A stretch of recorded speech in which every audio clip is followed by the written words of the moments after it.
What's going on, team? I want to talk to you today about something that if you watch these videos, you've probably heard something like this before on a similar video, and that is knowing your why. But I want to put it in a context that I had to change my definition for. To me, something that is very important is definition and context. And by definition, I don't necessarily mean, an actual written definition, in the dictionary. I mean, maybe I do. Maybe like it's the definition you have to tell yourself to be able to make this word or this thing register to you in a specific way. So, as always, I just do these videos here to help others that may need it. So if this video helps you, fantastic, glad for it. If it does, send it to a fella or a fellette. You know what, we're just gonna stay with it. Fella or fellette, pass it along, right? So I wanna talk about knowing your why. What is the knowing your why? What do we mean by that? So we'll just go ahead and we'll keep this topic business related because generally speaking, this is where people need to know. If you're out there, whether it's mowing lawns or selling the lawns getting mowed, or maybe you're a lawyer or whatever the case may be, whatever it is the thing that you are doing, you need to have a North Star as to why you are doing it.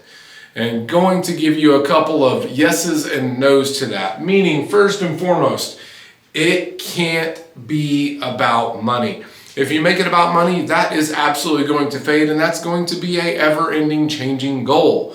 So if those of you out there picking them out, what's the most amount of money you've made in a year? Once you made that, did it feel any different really than the previous year? Did you not just increase your goal to the next level? Most people say, I want to get to 100 grand. As soon as you get to 100 grand, it's like, okay, now I want to get to 120, 130, 150, 200, like whatever the case may be. Like every time you hit the next level, you're just like, I need more.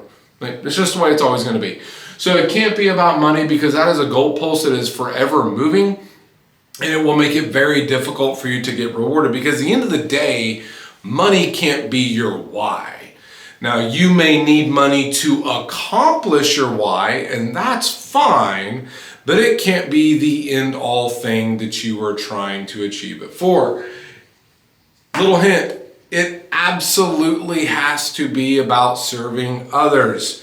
You think of the one that served the best? That's right, that was Jesus. His why he came here was so that you may have life and have it more abundantly. Everything that he did was geared towards that goal. All the things that he went through had nothing to do with him. I promise you that, because he could have done it a lot easier if that was the case, right? So, little example of something I want to give you, just kind of like a little personal story of mine. God had put it on my heart to serve a church. I'm like, okay, cool, fine, I'll serve, but he didn't give me anything specific. So my church was like this little box or a card with all the boxes. You just got to check whatever you're willing to serve in. I chose to serve in everything but kids because honestly, I creep kids out. I got big ears, gigantic dome, and tiny shoulders. So it's like I'm a bobblehead to them. It looks weird, right? So no kids. Other than that, I volunteered for all the things. So get a message back. Hey, we're going to put you out there in the parking lot. I'm like, cool, sweet. So first day I go out in the parking lot. And bro, I'm like out on the corner of this thing. It's a Wednesday night. It's dark. And I'm just like waving this wand. And I'm like, yeah, I'm gonna be real with you. I was like, yeah, I'm above this. This ain't what I felt. And long story short, I had a good conversation with God, and he was like, you kind of need to be humbled, buddy. Boop. Long story short, you fast forward now, I 100% know why we need to be out there. It is the beginning of their experience. Like if I've literally seen it. If you had a bad time parking, maybe you just left altogether. But I love now, because I understand it, I get the connection. I get to see people come in one way and come out a totally different way. So I no longer think of it as this position that's out in the rain, the snow, the heat, the whatever. Like because of how I see it now and how I view it, it is completely different. And honestly, now I went from day one of I totally shouldn't be out here to you're not going to take me out of it. Like you couldn't make me go do something else. That's what I'm doing. God, don't change my mind on that. that. So, as soon as you say it, right? Anyways, moving on. So your why needs to have an attachment that is beyond you. It needs to be in servitude of others. So like my personal why, wife's gonna get me on this one. My personal why, just for everything, but especially in a work scenario, is so that I don't have to tell my wife no. She's probably watching this right now going, you tell me no all the time. True. Goal, still working towards it, right? This is the end thing, babe. Love you. Anyways, so your why needs to be about somebody else. So like, and not having to tell my wife no, yeah, a lot of that means I'm going to need money to achieve that. But it's not the money itself that is important, and it's not for me and my things. As my wife would tell you, I always want more things and more toys. Like, as soon as I achieve, or as soon as I got this car, now I want the other thing, or as soon as I got this motorcycle, I wanted the other. Yes, I constantly want stuff. Whatever. That's my point. The me is always going to be moving. It needs to be about somebody else. So in your job, what is your why? Is your why about the people that you're serving at your job directly?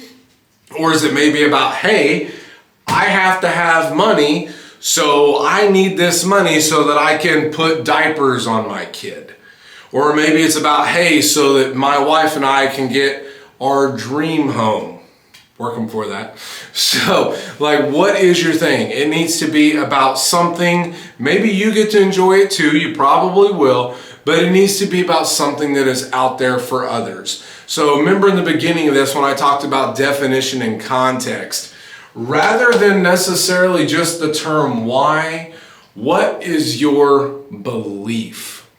Right? I think about it. So the big difference to me is, you know, when you believe Jesus and all that he is and who he is, it changes your actions, right? So what is the belief that you have in your why for doing these things for others, right? Like, because to me, just for me personally, like I always heard it, but until I realized, man, like that actually has to be my belief, it's not going to change my actions. Belief changes actions. And we don't believe in money. Like, believe it or not, you don't. You may want it for something you do believe in or for something you want, but you don't actually believe in money. Because if you're in a different part of the world, you're using their money, right? Or it's how it translates to their money or how their money translates. You don't believe in money itself. You don't. And you may be sitting there going, yeah, you're right. Trust me, you don't. It's not possible. And if you do, whole other issue. So don't, right? What is the thing that you can actually say, I believe in, this is going to be my North Star that you're thinking about at all times. That's what is going to push you forward. So if it's at work, you probably need to be able to believe in the thing that you're doing and how it is helping someone else. Trust me, that applies. You know, my first jobs was at Kmart. I'm older, right? It was a big place at the time. They hadn't shut down yet. Was literally pushing shopping carts. Like, I believed and I knew that if the carts were in the parking lot, people couldn't go inside and spend money, right? So what is your connection that you have to make for things to happen to change your actions? If you're doing something right now and you know you need to change your actions, but you can't do it, your why, aka your belief in that thing, does not exist, or it's not strong enough or far enough. And it's probably not about others. So again, this is just a thing for me. Maybe you're like, hey, I'm already on all of that. Fantastic. Glad for you. Took me a fat minute. Still got to work on it sometimes, as I've kind of told myself. Don't my wife know a lot. Probably need to work on, yeah, you guys may have to defend me later. Anyhow, so I hope this helps you. If you do not have a written down why or belief, get one. Or like vision board. You heard about the vision boards? Like, you know, like, hey, put the dream house for you and your wife up, right? Or the dream whatever, right?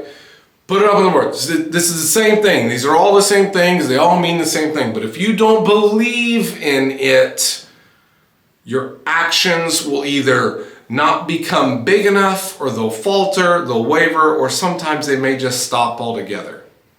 So let your actions be the marker for your belief, and ask yourself, is my belief strong enough? Because belief truly changes your actions. So, this horse is dead. I've kicked it, and now I'm kicking its pony to death too. So I'm gonna go ahead and let you guys go. I hope you have an absolute amazing day, night, evening, whatever time of day it is for you, and we will catch you on the next video. All right?